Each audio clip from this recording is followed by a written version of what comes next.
Hey everyone, it's Colin. How's it going? We have lots of choices for video game consoles these days. But is it just me, or does most of it seem kind of boring?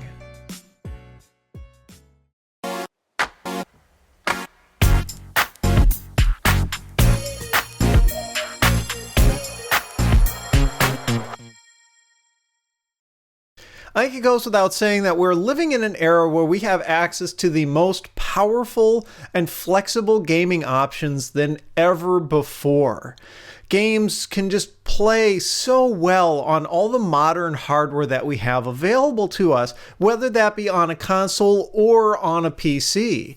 And with the rise in portability, we've got a lot of flexibility as well in how and where we play those games. But I've been thinking about it, and for the most part, the current crop of consoles doesn't really do a whole lot for me. Here's what I mean. I've been looking at the store every week. When I go out and do my shopping, I'll just kind of quickly walk through the electronics section at like Target or Best Buy, whatever. And I'll just kind of take a glance at how that section's arranged, how the stock of the consoles looks, what games seem to be selling faster than others, that kind of stuff. What I've noticed is that other than the holiday shopping season, generally there's been less stock on PlayStation 4s than there has been on the Xbox One. In fact, for the last couple of months, looking through that gaming section, the Xbox Ones really haven't moved. And I can kind of tell because one store that I go to arranges them in a very specific way where you could tell, like, if one got purchased and another one got put in its place, the order of them would get kind of shuffled around. You could just tell that there's been some movement. It just looks like that case hasn't been opened in months. The PlayStation 4, there's always a couple of them in there, but it's been a while since I've seen that case be empty. And we've also even gotten to the point where I've been seeing some stock movement on the Nintendo Switch, but generally we're at a stable status with it. We're not in that whole, massive shortage kind of mode like we were when that console was brand new. And I'm trying to figure out exactly why I'm seeing what I'm seeing, right? Now, granted, for the PlayStation 4 and the Xbox One, we are mid-life on those consoles. They're a few years old already, which is kind of crazy to think about because it just seems like not that long ago those consoles were brand new. But there's still a ton of really good games coming out for those consoles. So why does it seem like some of them are moving faster than others? And why does it seem like some of them aren't really moving at all? Well, historically, it definitely looks like the PlayStation 4 is going to really beat out the Xbox One in this console generation. I mean, you look at the sales from the beginning for the past couple of years, the PlayStation 4 is pretty much outselling the Xbox One 2-1, which is a huge margin when you think about it. That said, Nintendo Switch is really starting to accelerate. There's been over 10 million units. It's pretty much selling more Nintendo Switches in the span of about a year than Nintendo ever sold of the Wii U in that console's entire lifetime, which, that console was out for a few years. So the fact that Switch made that big of a splash and was that well received in such a short period of time definitely bodes good things. But I think in some ways, the fact that the Switch just came out in 2017 and those other consoles were a few years behind it actually speaks to maybe some of what we've been seeing. And it's this concept of actual console generations. We've had this for a very long time, and I've actually talked about this kind of in another way in other podcast episodes, but the idea of all of these consoles coming out at the same time, in one way, it makes logical sense, right? Because most people are only going to be able to buy one console. They've only got so much money to spend. These consoles are expensive enough where it's difficult to justify buying 2 or even 3 of them. So you pick one and you spend your money on that. And having those consoles come out at the same time makes sense, right? Because then they're going to directly compete with each other and you'll end up with winners and losers. But it seems like in some ways we're at a point where maybe those console cycles, those generations need to get broken up a little bit. Nintendo's already kind of been doing this for a while now, and that the Wii U didn't really come out with the other consoles at the same time. The Switch definitely didn't, and yet the Switch is on track to do really well over its lifetime, even with just a year's worth of data. So I'm kind of left wondering if people just aren't wanting some more excitement, right? Where after a couple of years, even though, yeah, there's some really good, interesting games coming out, maybe the consoles that are still for sale are just, they're a little boring in a way. I think a lot of that is illustrated by the refresh that we saw with those consoles not that long ago. Yeah, we got the Xbox One S and the PS4 Slim, and they both basically operate about the same way as their, previous fat original predecessors. Those consoles are really just meant to drop the cost, to make them easier to manufacture, to maybe give a little bump in sales for people who hadn't bought one yet. The big indication as to where things are going is the Xbox One S and the PS4 Pro. Now, obviously the PS4 absolutely beating the pants off the Xbox One in terms of sales, but I think we're seeing the opposite when it comes to those two specific consoles. The Xbox One X is vastly more powerful than the PS4 Pro, which I'm actually kind of surprised by. I would have expected Sony to really kind of go all out with the PS4 Pro to just really cement that status of the PS4 having, in quotes, won this console generation. But Microsoft was backed up against a wall. And so it did what I think it had to do, and I think was the right choice, of just going all out, making the most powerful game console they possibly could. And by all indication from all the reviews that I've read, yeah, the Xbox One X, if you want the best possible hardware in a home console, that's the console to buy. That said, it's also very interesting that neither Sony nor Microsoft, as far as I can tell, have actually released numbers as to sales for those two particular consoles. They just keep getting rolled up into the sales for the PS4 and the Xbox One, just generally. So it's hard to tell just what the sales difference is between those two specific consoles and what the breakdown is in sales between those consoles and their more mainstream versions, right? Like the Xbox One X versus just the Xbox One S, the original, slim whatever, non-super fast model. Same thing with the PlayStation 4. I suspect, based on the cost, obviously it's not going to be as great as the mainstream versions, but I also kind of suspect that it's vastly lower anyway. And again, I think it's kind of coming down to maybe a little bit of fatigue with the current console generation, especially since this gen, at least from Sony and Microsoft, is very similar to the previous gen, right? The PS4, yes, it's more powerful, but let's be honest, it's largely the same gameplay experience as the PS3.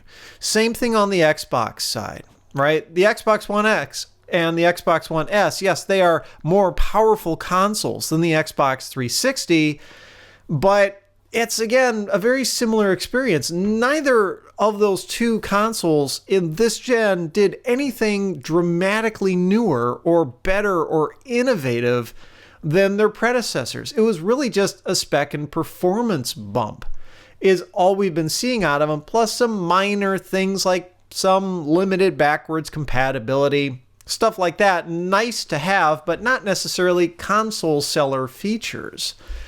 It's really just been this drive of new games coming out that's just sold these consoles. One could argue that, The reason why someone should buy a console is because of the games on it. And I generally will tend to agree. It's a very symbiotic relationship between hardware and software. If one is really strong and the other one is really weak, well, that doesn't do anybody any good, regardless of, what that ratio is or which one is strong and which one is weak. But I think there's also this level of good enough. And that's what we've been seeing, I think, driving Nintendo Switch sales. We've talked about this before. No, Nintendo Switch is by no means the most powerful console out there. In some ways, it's underpowered for what it is. But it's still doing a really good job on sales because Nintendo had an absolutely kick-ass 2017 in terms of good games. It had so many good games come out for the Switch, to the point where we're starting to see software developers that had generally been pretty pissed at Nintendo in the past and step away from Nintendo's platforms start to want to come back. Granted, a lot of it's beginning with ports of games. L.A. Noire is a great example. That game's a couple of years old as it is, and they're finally bringing it to the Switch, but it's a good sign. It's a good step in the right direction that people are actually responding to that console. And I think it's largely because it's innovative. It does something different. People have this natural curiosity, this desire to try stuff new. Some people are a little bit more ambitious than others when it comes to trying new things, right? Some people are willing to go to on these crazy vacations where they go out to countries they've never been before and go exploring and climb mountains and do, all the adventure sports and somewhat dangerous kind of stuff because that's fun and exciting to them. Other people don't really have an appetite quite so much for that. But I think we all still have this drive in us to one extent or another where new things come out and we have this curiosity. We want to try them. And I think that extends to game consoles too, where I think a lot of people bought the Xbox One or the PS4, not necessarily because it was like this new, amazing, innovative thing, because they weren't, but rather just because they kind of felt compelled to. These are things that are really hard to quantify, and all I can do is kind of go off of my gut and my intuition to figure this stuff out, to put all these pieces together, because ultimately what I'm most interested in with all of this is looking at the human side of it.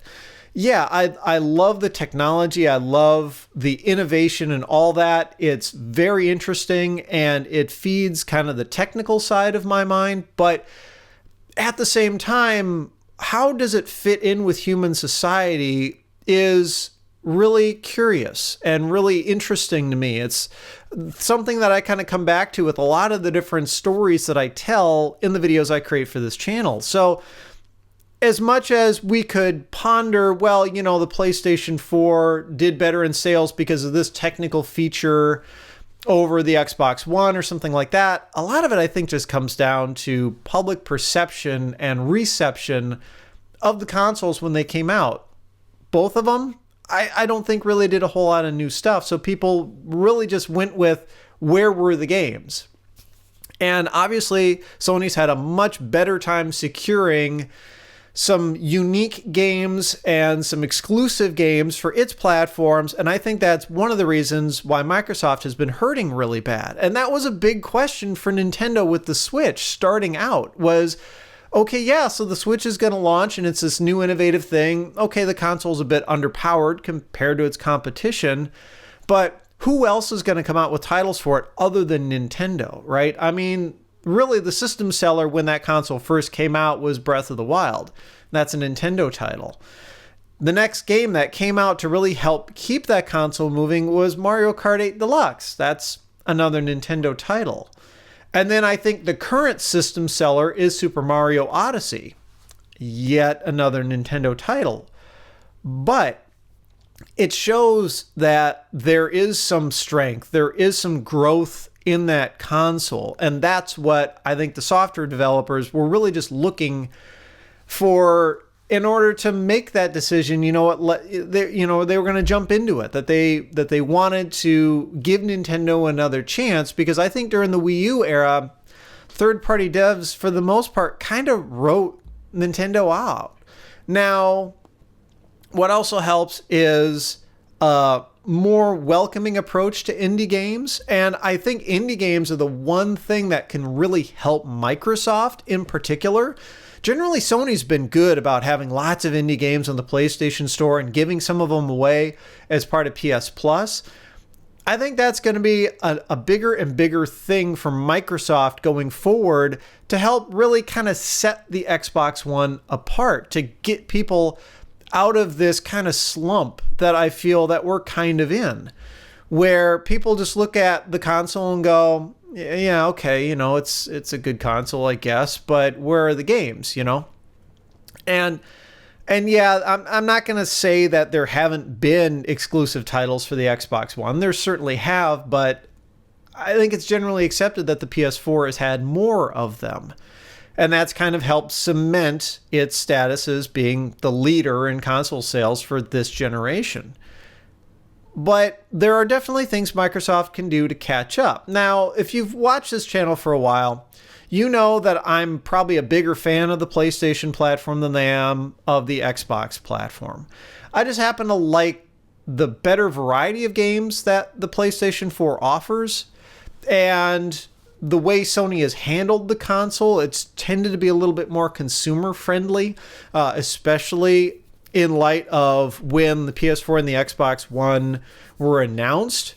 I've told this story before, but I think people tend to forget it, about how Microsoft originally wanted to basically lock out used games and have things like always on internet connectivity requirements. And when people asked, well, what about situations where you can't get on the internet? Like, oh, I don't know, military troops serving overseas.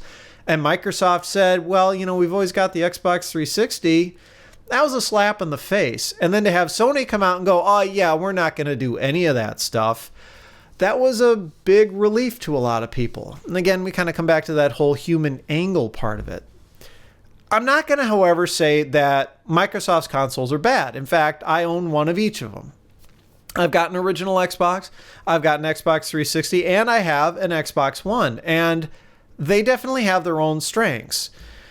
Where it gets tough is when consoles start to diverge, right? I feel like they're not really true competitors so much anymore. At least not like what it was years ago, when the same selection of games and the same capabilities were there across all of the consoles that were for sale. That was somewhat the case with the PlayStation 3 and the Xbox 360. And in fact, both of those consoles, as far as I can tell, sold similar numbers. Now, I've said, and I still tend to agree with this, that I think the Xbox 360 was probably a little bit better console during that generation for various reasons. Not that the PS3 did a bad job, but rather the Xbox 360 was perhaps maybe a little bit more innovative. Kinect was a big thing, whereas PlayStation Move was quite a bit of a Me Too, kind of also ran type of knee-jerk reaction from Sony. So Microsoft definitely tried some things with the Xbox 360, whereas with the Xbox One, it doesn't really seem like they're trying. I mean, other than the Xbox One X, where they just stuffed a bunch of horsepower into a console and said, yeah, now you can play these sim games in 4K. Well, that's nice. Sony doesn't, Sony's trying to push forward. They're kind of doing the same thing, right? Except with PlayStation VR. PlayStation VR for this generation is the same thing as Kinect was for the previous gen, kind of in my mind. And that's maybe another thing that's pushed Sony forward this time around. The big thing Nintendo's got going for it really is just portability, right? That whole flexible angle of you can use it as a home console, you can use it as a portable console, whatever you want to do. That's really speaking to people. And portability is something that I think we'll start to see more and more of, which raises some really interesting questions. Microsoft's never been in the portable market. Well, unless you want to count things like Windows Phone, and the whole universal Windows platform kind of stuff. But, Windows Phone was kind of dead out of the gate anyway. Not very many people really got into it. And even then, it wasn't targeted as a mobile gaming platform, so it doesn't really count. But I think it's going to be interesting to see, in light of the Switch, where these console manufacturers decide to go. Like, what's the next step after the PS4 and the Xbox One? Is it going to be just another iterative thing? You know, the PlayStation 5 is just more powerful. Same thing with the Xbox. Or are they going to look at the success that Nintendo has had with its consoles and just saying, you know what, we're going to completely change the form factor and take that big risk? Microsoft, I think, is going to be much more likely, honestly, between the two, to try something like a handheld console or a hybrid console. Sony, I could see saying, you know what, PlayStation 4, they sold a ton of them. Let's just stick with what we've been doing. It's a known good formula. I don't think that's the right approach. And I think, unfortunately, there's a decent likelihood of that happening, given what happened with the PS4 Pro, that Sony simply didn't push that console far enough in terms of technical capability and setting it apart from the regular PlayStation. I don't think enough people realize or think that the PS4 Pro is really worth the additional money over the regular PlayStation. I think maybe some of that could be the same thing going on with the Xbox One, the Xbox One X, but at least the people who are buying the Xbox One X are, one, getting that better experience out of it, and two, knowing that they're getting that better experience out of it. There's less question. It's the better version of the two consoles from, its original. I think that attitude of, well, you know what, we're in the lead, so now we can just kind of sit back and relax for a little bit, is ultimately going to be hurting Sony in the long run. I think Sony, as much as they say, well, they don't think mobile is really that big in gaming, which is why they're winding down the Vita. And even when asked, Sony executives said, well, mobile gaming, they don't think that that's a right fit maybe for Sony, something like that. I tend to disagree. Sony's already got some experience with mobile gaming like that. And by mobile gaming, I'm referring to handheld consoles. I probably should have clarified that, because you could also think of mobile gaming as in terms of smartphone apps, which is something that Nintendo needs some work on. If it really wants to take that market seriously. I mean, Pokemon Go is probably the biggest success for them, and that wasn't really even their game. They're just making some money off of it. Super Mario Run was big for, feels like, a couple of weeks, and then nobody ever talked about it again.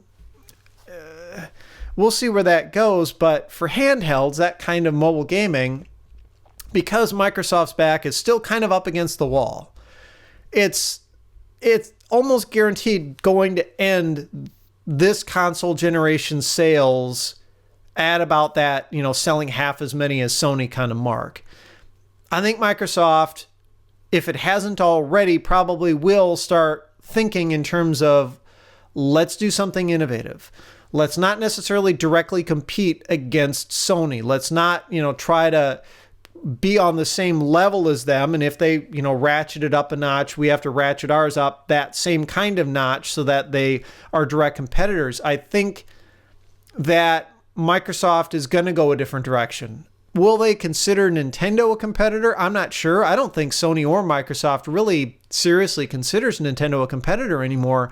Just like I think Nintendo doesn't really consider either of those companies competitors either. Nintendo's just gone off and done its own thing for a long time. And I've read some pieces where people say it's not so much a three-way race anymore. It's a two-way race between Microsoft and Sony, and then you either also have a Nintendo console or you don't, right? It's not so much you go to the store with $300 and go, well, do I want one of these three things? It's, do I want to buy a PlayStation or an Xbox, because both of those play the same kind of games that I like?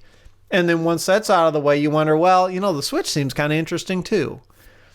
The gameplay, the game selection has been so drastically different between those sets of consoles, I guess you could say, that it doesn't really seem like it's an even race so much anymore. Now, that said, since third-party software developers are starting to get back into the Switch, will that change? When Nintendo was largely the biggest developer for its consoles, it was easy to see how it could really be kind of relegated to just this other type of status. You know, you own one of the two consoles and maybe a Nintendo as well. But if we're starting to get the same games on Switch as we've been getting on the PS4 and Xbox One, even if those games don't play technically in the same quality because Switch is less powerful than those other consoles, then you start to wonder, well, okay, maybe that playing field is getting leveled. But if the mapping between console and their generation start times, you know what I mean? Like, you know, Xbox One, PS4 came out around the same time, Switch came later. If that doesn't match up, how are the sales numbers going to look? You know, I don't think Nintendo is going to rush the successor to the Switch to market around the time Microsoft releases its next console, for example. I mean, I think the next console for Microsoft is probably 2-3 years away. The Switch, I think we're going to see at least 3-4 or more years out of.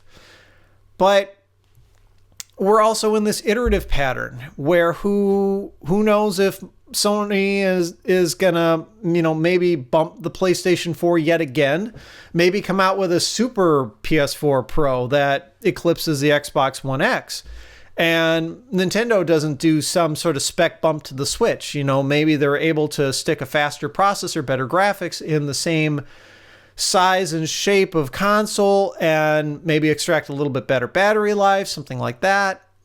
It's not so clear cut anymore. Things are all over the place. And that's where I think a lot of this kind of, at least confusion and frustration and exhaustion on some people's parts about these consoles may be coming into play. They're still selling really well, but my gut, again, is just telling me that people are buying the current gen of consoles, at least Sony and Microsoft, just because that's where the games are at.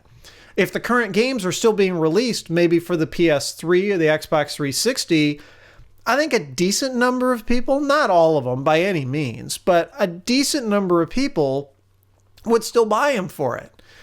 Because again, and this is something a lot of us who are watching the gaming scene closely, who are really into it, tend to forget, it's not the diehard gamers that keep the game industry up and running. I mean, yes, we're a good part of it, but it's average people.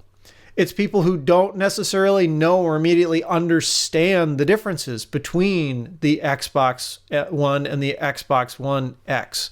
Why the X costs $500, whereas you could buy a regular Xbox One for about $200. You know, they know the X, well, okay, well, maybe it's more powerful, but quantitatively, what does that mean? You know, do they even care about gaming in 4K? Is that something that is a big deal for them?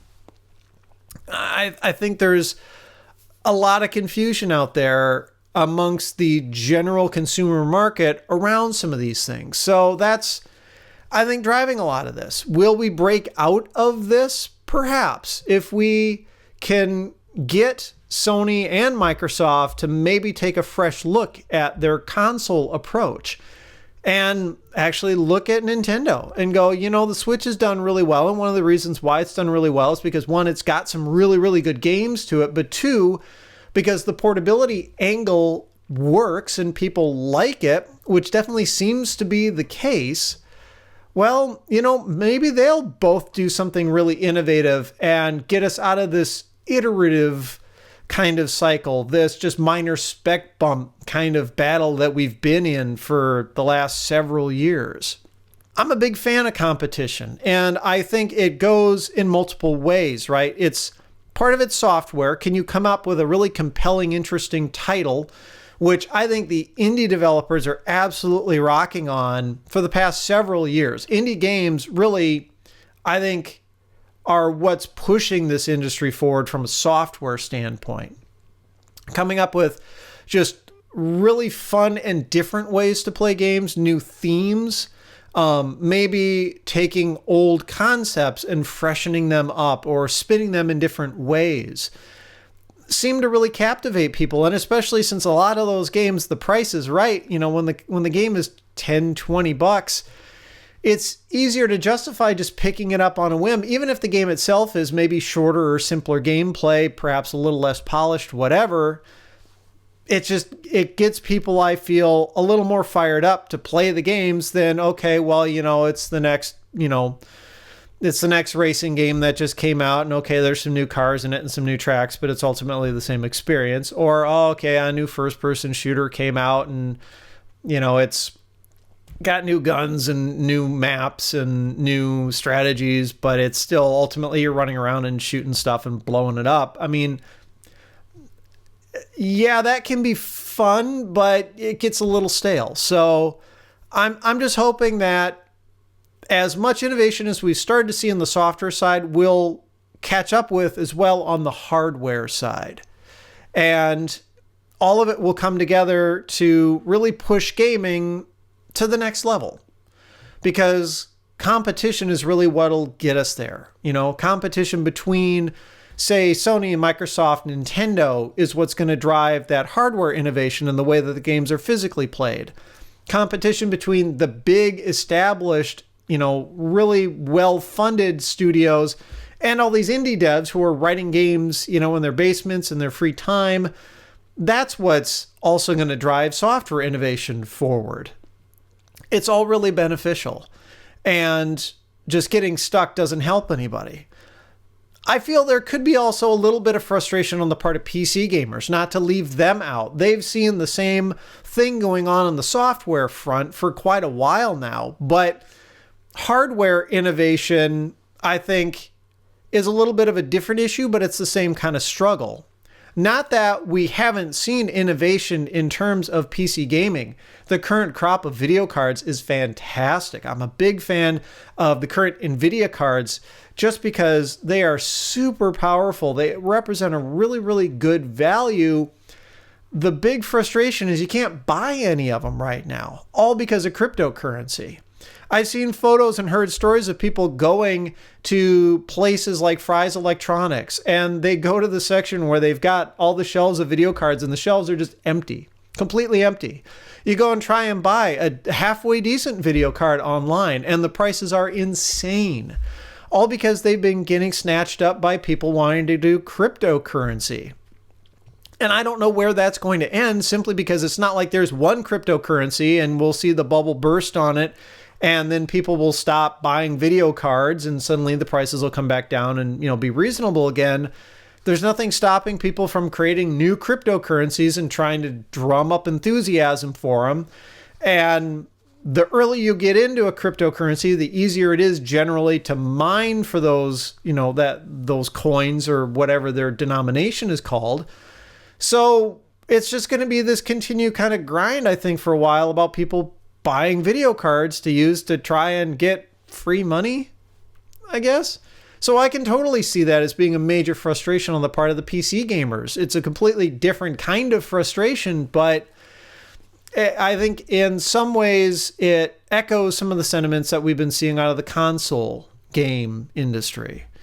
That said, if you want to get into gaming right now, and you don't care what kind of platform it's on, I would say the home consoles are definitely the best value, because what you'll get out of especially a PS4 Pro or an Xbox One X is going to be really, really good performance at a better price ratio than you would if you built a computer, given the current prices in graphics cards.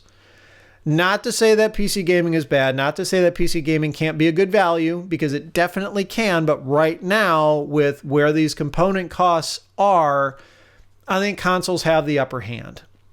But those are just my thoughts, and I'm curious as to yours about any of the stuff that I covered in this episode. I realized it was a bit of a waffle. My mind's kind of been all over the place with this topic because I've just been trying to sort it out in my head. What's been going on with this? So I'm curious as to what you think. I mean, do you think this current generation of consoles, except, you know, say maybe the Nintendo Switch, is it boring? Is it really as innovative as it could have been? Or is it just, kind of a rehash on the previous gen and people are only buying it because that's just where the games are? What do you think's the future going to be with the Nintendo Switch having proven to be a success? Are we going to be seeing a response in similar kind from Microsoft and Sony, or are they just going to keep doing their own thing and let Nintendo own that market? All this stuff, I'm just curious. What do you think? Be sure to leave your comments down below. If you're interested in audio-only versions of these podcasts, I have them available to Patreon supporters at all contribution levels. Little as $1 a month gets you in. These episodes usually go up a few days before they show up on YouTube. And Patreon does support RSS feeds, so you can throw them into your favorite podcast player. Just something to think about. Anyway, if you like this one, I would appreciate a thumbs up. Be sure to subscribe if you haven't already. You can follow me on Twitter and Instagram at thisdoesnotcomp. And as always, thanks for watching.